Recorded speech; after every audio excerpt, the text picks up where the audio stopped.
The 30th of January 2025. Inanda police station was filled with relief, soon after the police team had received the news that the 22-year-old West Gang leader was amongst the two suspects that had been shot by the police earlier on the day. The news gave the policemen goosebumps. It was the news they had wanted to receive for months. The boy had given them many sleepless nights, even the top dog. In the months that had passed alone, he had killed over 10 police officers. He was just a young boy, but the young and the old were afraid of him. He was ruthless. Rapidly, he had grown from a young, soft boy to a ruthless gang leader who gave even the most respected cops in SA a difficult time.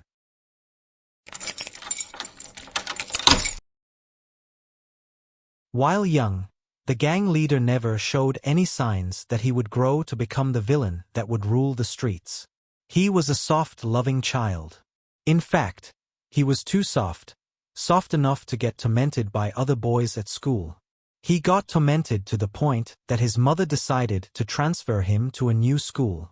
The new school did not help much, because even though it made him tough, it made him way too tough. It was during this time when he started to mix with the bad groups, and when he started to admire the lifestyle of gangs in the area. Just like any other boy growing up in Inanda, the poor living conditions and lack of opportunities made it easy for the boy to be lured into the gang life by those that were older than him. It was mainly the flashy life from gang members that attracted him into gang life. It was very easy. To give context, at the time of writing, the place has only 78 schools, but 133 taverns. So, just like other boys, he also wanted to be seen as cool within the streets. He wanted to wear nice and expensive clothes, to drink the expensive stuff, and to get the hottest chicks. Gang life offered them an opportunity to get these things, and even more.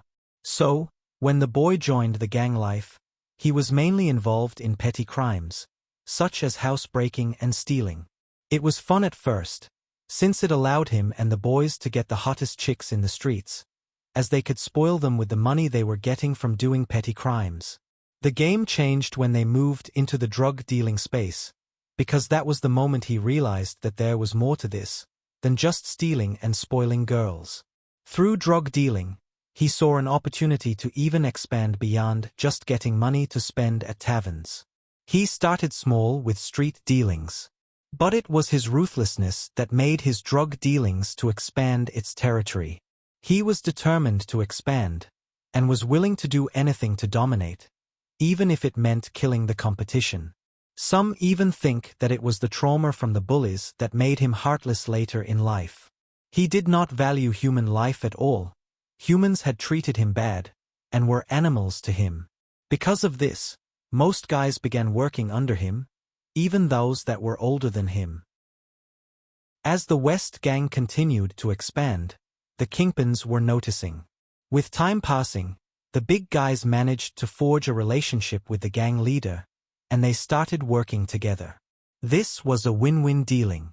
The gang leader would get drugs from the big guys in bulk, at a good price, and would distribute the drugs in the INK area. This backing from the kingpins made the boy even more powerful. As his gang continued to grow, the gang leader became less involved in the petty stuff, and more involved in drug dealings. It was the lower-ranked gang members, who operated at the street level full-time, that continued with doing petty stuff. They haunted residents of INK with assaults, robberies, extortions, and even murder. The gang had gotten out of control and ruled the streets. The growth of the gang made it impossible for the leader to keep the gang under the police radar, especially with lower-ranked gang members who could not be controlled effectively and were doing anything with little effort to hide the footprints. The authorities did not rush, as they gathered all the info they needed and established links between the individuals. They watched as the West Gang grow, waiting for an opportunity to strike and to put an end to everything. So, one day, after immense planning, the police approached one of the gang bases, with the intention of catching the gang leader. As they arrived at the base, the gang members opened fire with no hesitation. This initiated a shootout between the gang and the police. People immediately ran for their lives. Everyone was terrified, except for the gang members who were shooting back at the police. Sadly, a police officer was shot during the shootout, while the gang leader and some gang members managed to escape. Following this shootout, the gang leader and his fellow gang members went on a run. While on the run, they continued their drug operations. At the end of January 2025, an informant told the detectives that the gang leader was going to be in Umhlanga to collect drugs. This was after the authorities had tried to track the gang leader for months, but with no success. Although the detectives had received a lot of dead leads before, they still had to act. They could not afford to let any chance of catching the notorious leader slip away. They had attempted to track the gang several times, with some incidences leading to shootouts between the gang leader and the police, with the gang leader escaping in all of the previous incidences. He had not only managed to escape, but did so while shooting and killing police officers. He had killed officers at all levels, from neighborhood watch patrollers to actual police officers. He had to be stopped. It was better to try and fail than to not try at all. A lot was at stake. 30th of January. Before patrolling the streets that connected Inanda to Umhlanga, the police team gathered and strategized first. They made sure to give themselves a chance of catching the notorious gang leader. They knew the leader would be in Umhlanga to collect a drug package, and will return to the INK area soon after. They were aware of the types of vehicles the gang was traveling in. So, as the police patrolled the streets, they were on a lookout. Eyes widened when they saw the gang leader's car. The gang had swapped vehicles at the Umhlanga residence, as an attempt to make it difficult for the police to trace them. But the police were vigilant. They still managed to identify the gang leader's car as he drove back. They followed the car while keeping their distance, so as not to be seen. The police did not want to initiate a chase. They knew a chase was going to result in too much collateral damage, and did not guarantee that they will finally catch the gang leader. So they followed, until the gang stopped along Vincent Dickenden Road, in Cottonlands. This was it. That was the moment. The police began approaching the vehicle. As the police approached the car, the suspects opened fire towards the police, and a shootout began.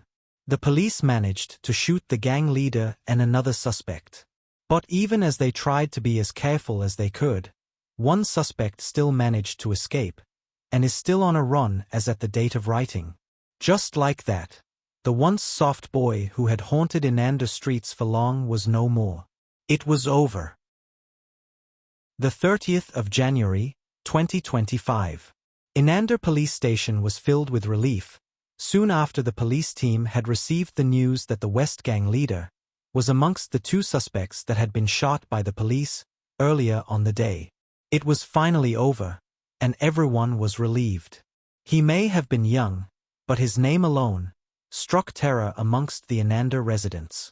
It's a pity, because the trauma that brewed from being tormented turned him into a monster.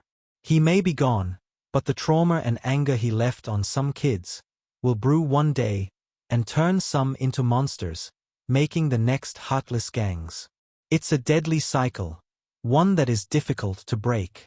And, as the phrase goes, the good die young.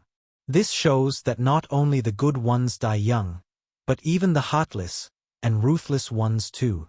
From Classified. Thank you for watching.